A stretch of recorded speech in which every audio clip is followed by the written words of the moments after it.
Hi hello എല്ലാ കൂട്ടുകാർക്കും പുതിയൊരു വീഡിയോയിലോട്ട് സ്വാഗതം. അപ്പോൾ ഇതാ നമ്മളിന്നൊരു വൈറ്റ് പേപ്പറൊക്കെ ആയിട്ട് വന്നിട്ടുണ്ട് കേട്ടോ. അപ്പോൾ ഒരു അടിപൊളി ഐഡിയയാണ്, കുട്ടികൾക്ക് പോലും ചെയ്യാൻ പറ്റുന്നൊരു സംഭവമാണ് കേട്ടോ.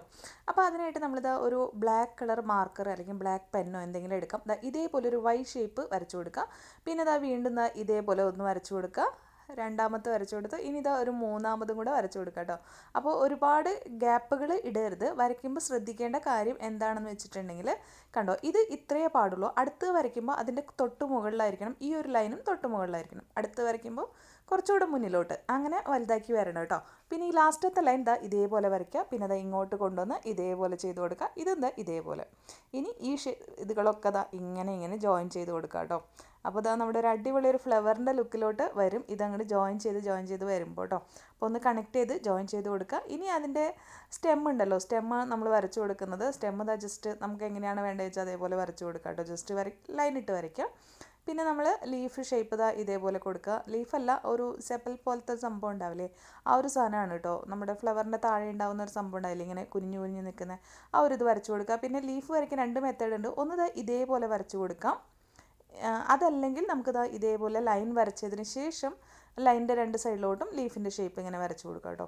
അപ്പോൾ അതെങ്ങനെയാണെന്നുള്ളത് നമ്മൾക്ക് എങ്ങനെയാണ് വേണ്ടെങ്കിൽ അതേപോലെ ഡിസൈൻ ചെയ്യാം കേട്ടോ. പിന്നെ നമ്മൾ റോസ് ഫ്ലവറാണ് ചെയ്യാൻ പോകുന്നത്. ഇതുപോലെ ഒരു ചെറിയ കുനിപ്പ് കൊടുത്തു കഴിഞ്ഞാൽ ഒരു മുള്ളു പോലെ ഇരിക്കുന്ന ആ ഒരു ഷേപ്പും കൂടെ വരും കേട്ടോ. ഞാൻ ജസ്റ്റ് ആ സ്റ്റെം ഒന്ന് താഴ്ത്തോട്ടാക്കി, പക്ഷേ കുറച്ച് കഴിയുമ്പോൾ തോന്നി അത് വേണ്ടിയിരുന്നില്ല എന്ന് കേട്ടോ. ഇനി ഇതിന് നമുക്ക് കളറൊക്കെ ചെയ്ത് കൊടുക്കുമ്പോഴാണ് നന്നായിട്ട് വരിക കേട്ടോ. അപ്പോൾ നമ്മൾ ഈ ഒരു ഫ്ലവറിന് നമ്മൾ റെഡ് കളറാണ് ചെയ്യുന്നത്. കളർ ചെയ്യുമ്പോൾ ഒരു കാര്യം ശ്രദ്ധിക്കേണ്ടത് എന്താണെന്ന് വെച്ചിട്ടുണ്ടെങ്കിൽ നമ്മൾ ആ ഒരു ഷേപ്പ് ഉണ്ടല്ലോ, ആ ഷേപ്പ് മെയിൻറ്റെയിൻ ചെയ്തുകൊണ്ട് തന്നെ നമ്മൾ ആ ഒരു കളറിങ് ചെയ്യുക കേട്ടോ. അങ്ങോട്ടും ഇങ്ങോട്ടും ഒന്നും ചെയ്യാതെ ഒരു സൈഡിലോട്ട് മാത്രമായിട്ട് ചെയ്യുക. കളർ ഫുള്ളായിട്ട് ഫില്ല് ചെയ്ത് കൊടുക്കുക കേട്ടോ.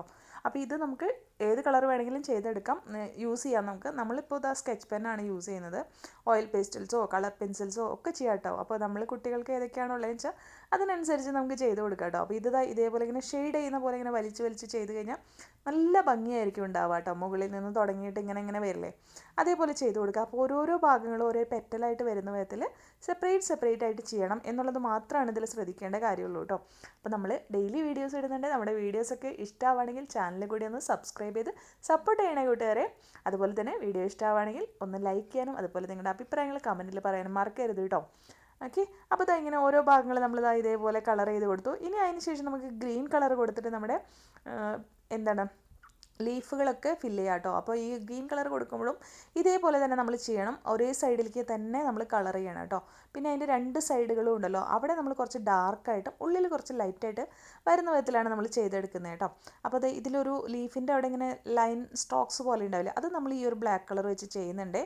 അപ്പോൾ നമുക്ക് ലീഫ് എവിടേക്കാണ് വേണ്ടതെങ്കിൽ നമുക്ക് കുറച്ചും കൂടെ കൂടുതലൊക്കെ വേണമെങ്കിൽ വരച്ചു കൊടുക്കാം കേട്ടോ. അപ്പോൾ റൗണ്ട് കളർ ലീഫിന് പകരം ഇങ്ങനത്തെ ലീഫായാലും കുഴപ്പമില്ല. നമ്മൾക്കത് പെട്ടെന്ന് വരയ്ക്കുന്നതാണ് ശരിക്കും റോസ് ഫ്ലവറിൻ്റെ ലീഫ് എന്ന് പറഞ്ഞാൽ ഒരു റൗണ്ട് ഷേപ്പിലാണ് ഉണ്ടാവുക കേട്ടോ. പക്ഷേ ഇത് കുട്ടികൾക്കൊക്കെ ഈസി ആയിട്ട് വരയ്ക്കാൻ പറ്റുന്ന ഒരു ഫ്ലവർ എന്നുള്ള രീതിയിലാണ് നമ്മളിത് വരച്ചു കൊടുക്കുന്നത്. ഇതൊരു വിരിയാൻ പോകുന്ന ഒരു ടുലിപ്പ് ഷേപ്പിലുള്ള ഒരു റോസ് ഉണ്ടല്ലോ, ആ റോസ് വിരിയാൻ പോകുന്ന ഒരു ഷേപ്പാണ് കേട്ടോ നമ്മൾ ചെയ്ത് കൊടുക്കുന്നത്. അപ്പോൾ ഇതേപോലെ ഫില്ല് ചെയ്ത് കൊടുക്കുക, ജസ്റ്റ് ഫില്ല് ചെയ്ത് കൊടുക്കുക. ഉള്ളിൽ ഓൾറെഡി നമ്മൾ ബ്ലാക്ക് കളർ കൊടുത്താലും കുഴപ്പമൊന്നുമില്ല. ഇനി സ്റ്റെമ്മിന് നമ്മൾ ഒരു ലൈനല്ലേ വരച്ചു കൊടുത്തുള്ളൂ. അപ്പോൾ നമ്മുടെ ഈ ഒരു സ്കെച്ച് പെൻ വെച്ചിട്ട് തന്നെ കുറച്ച് ഡാർക്ക് ആക്കിയിട്ട് വരച്ചു കൊടുക്കുക. അപ്പോൾ ഉള്ളിലോട്ട് ഒരു ബ്ലാക്ക് കളർ വരുന്ന വിധത്തിൽ രണ്ട് സൈഡിലും ഗ്രീൻ ആയിട്ട് നിൽക്കുന്ന പോലെ നമുക്ക് ഈ ഒരു കളർ കിട്ടും. ഓക്കെ, അപ്പോൾ ഇതേപോലെ കൊടുക്കുക. ഇതേപോലെ തന്നെ നമ്മളുടെ ഈ ഒരു സ്റ്റെമ്മിൽ നമ്മൾ കളർ ചെയ്ത് കൊടുക്കുകയാണ്, ഫില്ല് ചെയ്ത് കൊടുക്കുക കേട്ടോ. അപ്പോൾ ഇതൊക്കെ ശ്രദ്ധിക്കേണ്ട, സ്റ്റെമ്മ് ചെയ്യുമ്പോൾ സ്റ്റെമ്മിനെ ഇങ്ങനെ താഴത്തോട്ട് കളർ ചെയ്യണം കേട്ടോ. അല്ലാതെ ഹൊറിസോണ്ടലി ഒന്നും അങ്ങോട്ടും ഇങ്ങോട്ടും ഒന്നും ആയിട്ട് ചെയ്യരുത് കേട്ടോ. അപ്പോൾ അല്ലെങ്കിൽ നമുക്കൊരു ഭംഗി ഉണ്ടാവില്ല. ഓക്കെ, അപ്പോൾ നമ്മൾ ഇതേപോലെ ഒന്ന് ഫുള്ളായിട്ട് ചെയ്തു. പിന്നെ നമ്മൾ ആ മുള്ളു പോലെ കൊടുത്തില്ലേ, അതിൻ്റെ ഉള്ളിലും നമ്മൾ ചെയ്തെടുക്കണം കേട്ടോ. എന്നാൽ മാത്രമേ ഭംഗിയായിട്ട് വരുള്ളൂ. ഇനിയിപ്പോൾ നമ്മൾ ഇതേപോലെ ചെയ്തിട്ട് ഇത്ര മതിയായിരുന്നു കേട്ടോ ഈ ഒരു ഫ്ലവർ. ഞാൻ അപ്പോൾ അതുകൊണ്ടാണ് മടക്കി വെച്ചത്. പിന്നെ ഈ ഒരു ഭാഗത്ത് നമ്മൾ വീണ്ടും മുള്ളു പോലെ വരച്ചു കൊടുക്കുകയാണ്. എന്നിട്ട് അതിൻ്റെ ബ്ലാക്ക് ഔട്ട്ലൈനും കൂടെ ഇട്ട് കൊടുക്കുകയാണ് കേട്ടോ. അപ്പോൾ ആദ്യം തന്നെ ബ്ലാക്ക് കൊണ്ട് വരച്ചിട്ട് ചെയ്യുമ്പോഴാണ് ഇതിന് കുറച്ചുകൂടി ഭംഗിയായിട്ട് വരുന്നത്. അപ്പോൾ എല്ലാവരും ട്രൈ ചെയ്ത് നോക്കുക. വീഡിയോ ഇഷ്ടമായെന്ന് വിചാരിക്കുന്നു. വീണ്ടും വരാം. അതുവരേക്കും ബൈ ബൈ.